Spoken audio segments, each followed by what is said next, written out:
سبحانك لا علم لنا إلا ما علمتنا إنك أنت العليم الحكيم إن الذين يكتمون ما أنزل الله من الكتاب ويشترون به ثمنا قليلا أولئك ما يأكلون في بطونهم إلى النار.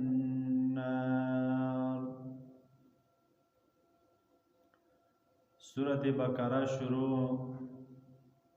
محکیت کی اللہ رب العزت مسئلہ نظر د غیر الله بیان کا او همدارنګه دا مسئله هم بیان کا که یو انسان چې تا په ځنګل کې یا په یو داسې ځای کې فساو شول او راغلل چې هغه ځای کې د خوراک څښاک څه نه میلوېدل سوای د هر هغه شی نه چې هغه حرام او مردار حیوان ځناور ته میلاو شول لکه خر کسې نو الله رب العزت د دې لپاره دا حکم ذکر کړ چې فمن اضطر غیر باغ ولا عاد چې دا کس د خوان او مزې اغستونکی نه و بار بار خوړونکی نه و نو دې ته یو ځل خوراک کول جایز و او همدارنګې نظر د غیر الله ذکر کړ چې د الله تعالی نه مې علاوه بل چا په نامې باندې هم چې هغه څه شی هم ومني چې هغه کپړې خوراک څښاک د څه شي سامان هم وي نو دا ټول څه دا حرام دي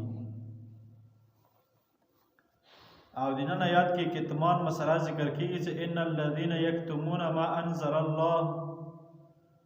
مخکې صورت امدی صورت سوره بقره کې 159 نمبر آیات کې ذکر کړو اندغه آیات مضمون خو هغه ځای کې مضمون څه ذکر ونه هغه په طریقې د زجر سره هغه خلک چې هغه حق پټوي حق نه بیانوي مداهنت او حیانت کوي نو دا او بیان او ذکر کړو او د دې کې بیا دغه دی آیات کې 174 نمبر آیات کې بیا څه ذکر کوي ام دغه مضمون دی نو د دې کې ان الذين يكتمون ما انزل الله هغه خلک ذکر کوي چې هغه د هرسوی د مال جمع کولو او د مال زیاتولو ولا د الله تعالی کوم حق دی د پیغمبر کوم صحیح طریقه دی د قران کریم کوم حق دی قران کریم کې کومه مسله بیان دی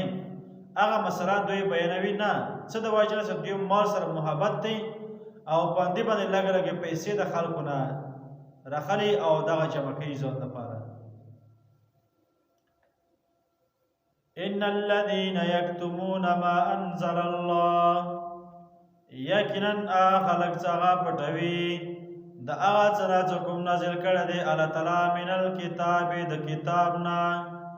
یعنی دا قران کریم نه ګره دا ذکر کوي چې یکتمون ما انزل الله کوم خلق دي چې هغه د الله تعالی مسله پټوي د الله تعالی کتاب مسله پټوي د الله تعالی کتاب کوم وینا دی هغه وینا خلق ته نه بیانوي ګوره د الله تعالی کتاب دا خبره ذکر کړې دي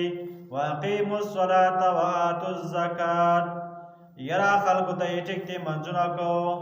زکات مسله نشته دي د پاره چې خلکو کې دا خبره راشي چې دوی د مال کې کمی راځي او د زکات مور کوي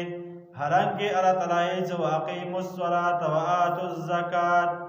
منځ قائم کو تاسو زکات ورکې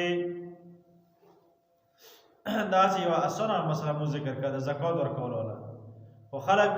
ډېر خلک داسې وي چې یا دا زکات مسله ما بیانوه بس خلک ماته پیسې راکوي او خلک به یې د خلک سره د خلک زکات مسله یې څه نشته دی خاص مال کې کمی رسي نه مال کې کمی زکات سره نه رسي بلکې دې سره مال کې زیادت رسي او دا د مال الاخره دی او دې سره مال سبا کېږي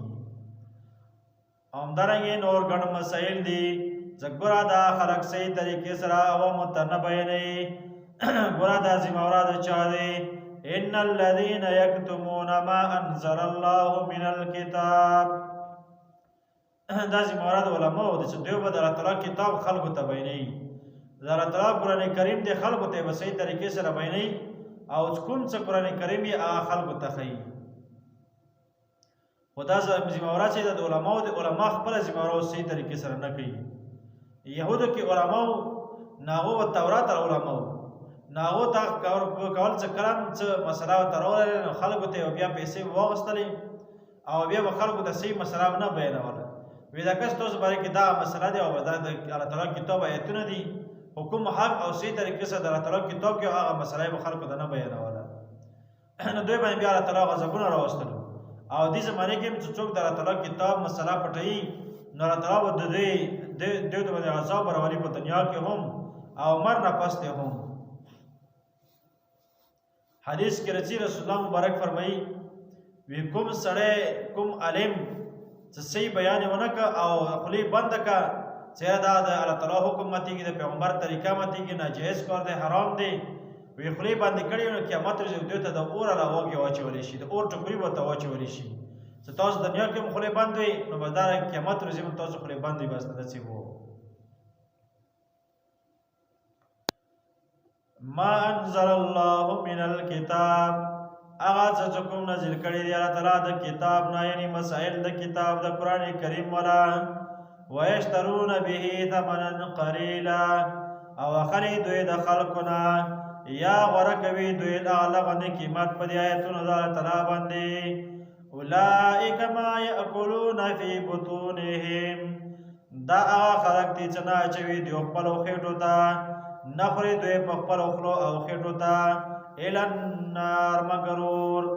ګور علماء کرام مفسرین ذکر کوي وی دینا یا خدا مراد چې حقیقت کې دوی اور خېټه ته شي اور دې طریقې سره شي چې دا کومې پیسې دي او دوی خلکو نه ناجیز طریقې سره خرید الله تعالی په ایتونه خلی دوی دا پیسې چې دا یا دوی جمع کوي او دوی خوري خو مطلب دا چې دوی د پردا د حرام او ناجیز طریقه دي د وجنات قرآن کریم ویلي چې دوی اور خوري لګا. ولا يكلمهم الله يوم القيامه او تعالی خبرونه کې دوی سره د ورځې قیامت کې. ګورا مسلم شریف صحیح حدیث ته حضرت ابو هريره رضی الله تعالی عنہ نبی کریم صلی الله علیه وسلم نقل کړي ویرا درې کسان د چې الله تعالی په قیامت ورځې دا غو سره به خبرې نه کوي. یو هغه بوډا چې بوډاوالي کې هم زناکار وي دویم هغه بادشاہ یا مشر چې هغه دروغجن وي دریم هغه متکبر تکبر کوونکی وي دا چې خلکو سره تعالی په قیامت ورځ خبرې ونه کړي څه مطلب چې دوی باندې برحم ونه کړي رحمت ونه کړي. ولا یزکیهم او نه به دوی پاکي په دنیا کې د اخلاق رذیلاونه اعمال رذیلاونه چې هر څوک به د دې سپکه او غیبت بیانوي داسې بدکار او بد عمل بکی. ولا یزکیهم او پاک نه کې دوی د دنیا کې ولا یزکیهم او پاک نه کې دوی قیامت ورځ د الله تعالی د غضب نه. ولهم عذاب الیم دوی د پر الله تعالی تیار کړی عذاب دردناک. الله تعالی موږ